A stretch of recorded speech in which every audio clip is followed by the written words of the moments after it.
Well, that's very close. That's out. It looked out. Gary Baxter raises the left index finger and Vass strikes early on. And, well, is it a case of Fleming taking a rest when he might well have stayed in the middle and had a little bit of batting practice in the earlier matches? Yeah, Stephen Fleming really hadn't gone anywhere. Feet didn't go far. It seemed back. Looked like it was hitting middle and leg stump. Gary Baxter says yes to the pleas of Chaminda Vass. Stephen Fleming on his way for naught. It's 5 for 1. Wonderful take. Wonderful take. That is a McCullum catch. Sangakkara has snared him. Wicketkeeper takes wicketkeeper off the inside edge. Always the most difficult catches to take. And Sangakkara snares it. And the dangerous McCullum goes at 17 for 2. Well, this is why. Exactly why. Inside edge. Look at this catch. He's certainly going to be going the wrong way, Kumar Sangakkara. That is superb. Reactions fantastic. Maharoof, he's stoked.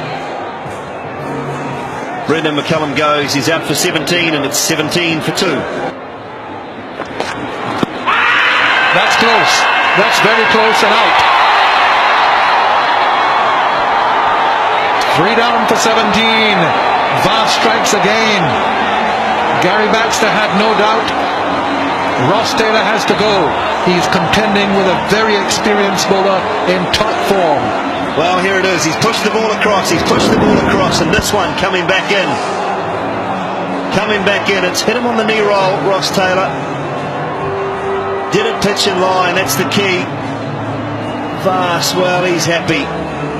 New Zealand in tatters. Ross Taylor goes for naught. It's 17 for 3. What more opportunities? Well, he's not going to go. Yes, he's given it. He has given it. He took a very long time to do so. And Chaminda Vass has struck again with his third leg before decision given by Gary Baxter. Hamish Marshall has to go. Undone by the in-swinger. 25 for 4. The crowd is aghast. Well, another in-swinger. Another in-swinger from Vass. Where's this one? Well, again, he's come a long way across the stumps. You can see both middle and leg stump when Hamish Marshall's finished there. Vass pleading with Gary Baxter. And Gary Baxter, he did take an age, but he decided, yes, it's good enough for me. Hamish Marshall on his way for 3. It's 25 for 4. Looking out of the attack. He's right on target. Straight away he's got him.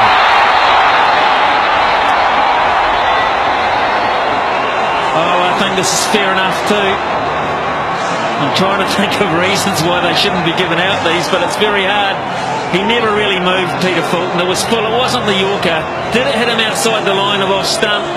I don't think so. It's nipped back. I think it's hit him in line of off stump or just inside. Just beat him for pace. And Malinga can do that to you. First ball, right on the money. And I don't think Peter Fulton has too many grievances about that.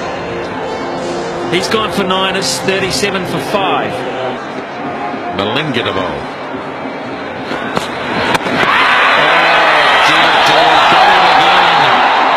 It's the time crusher. And there's not much hope of stopping that. I'm not sure about this one. To be perfectly honest, I'm not sure that this is a brilliant decision. Andre Adams may have a broken toe. He's limping off, and I don't think he's that flash on this one. I can see a few stumps here in this boat. That's missing leg stump by quite a mile. I don't think that is great at all. There have been some good ones, but that is bad. New Zealand didn't need it, and Adams will go straight for the ice pack. It's 39 for 6. Scooped away and out. What a well disguised slow ball from Malinga. When you can bowl at 150 k's per hour, you can bowl bounces and yorkers, and then you can bowl a slow ball like that and fox the batsman. Superb work by Malinga. His third wicket, New Zealand 49 for 7. Wonderful, wonderful bowling by Malinga. Very clever indeed, as you would say. He's realised that Shane Bond was never comfortable with the Yorker, that he was just dabbing at deliveries and slipped in the slower one. Shane Bond got back to it, in fact the full blade, and just hold it out to Malinga. Shane Bond goes quad and bowl Malinga for 2. New Zealand lose their 7th wicket for 49. Caught behind. Another one gone. Nibbled at it with Gillespie. And a straightforward catch this time for Sangakkara. 8 down now for 54. New Zealand on their way to their lowest total in one-day internationals. Just 2 wickets to fall now. So New Zealand's problems continuing. Again, Gillespie, the movement to him on that occasion. Not much movement on the field. You can't expect that from a low-order batsman. And just starting at it, he goes without scoring. New Zealand 8 down for 54. Square leg. They won't need the catches. They'll just hit the stumps. It was too straight to back off, and because of that, he's lost his castle. Well, it didn't take him long to get into it, Murali. Only his second over. Jeetan Patel giving himself some room. No room to be had when the ball's spinning back into you that much. It was the off break. Turned a lot, stayed a bit low. Patel giving himself some room. Hitting the off stump. And he's gone out for 6, 71 for 9.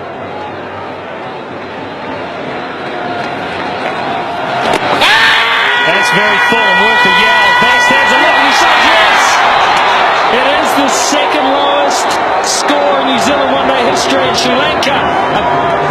Back into this series, they've squared it up 2-all. It's another LBW and Mason's the last man to go. New Zealand all out for 73. Yes, pitching on line, hitting leg stump. Big shout from Murali. Umpire Baxter says yes, you can have that one. It's all over. Michael Mason's gone. It's the lowest, well, it's the biggest loss, sorry, for a New Zealand side in one-day international history. Beating the 89, they didn't get to the 89 runs, so beating the score against India. They lost by 174 against India. This is a big loss. 190 run loss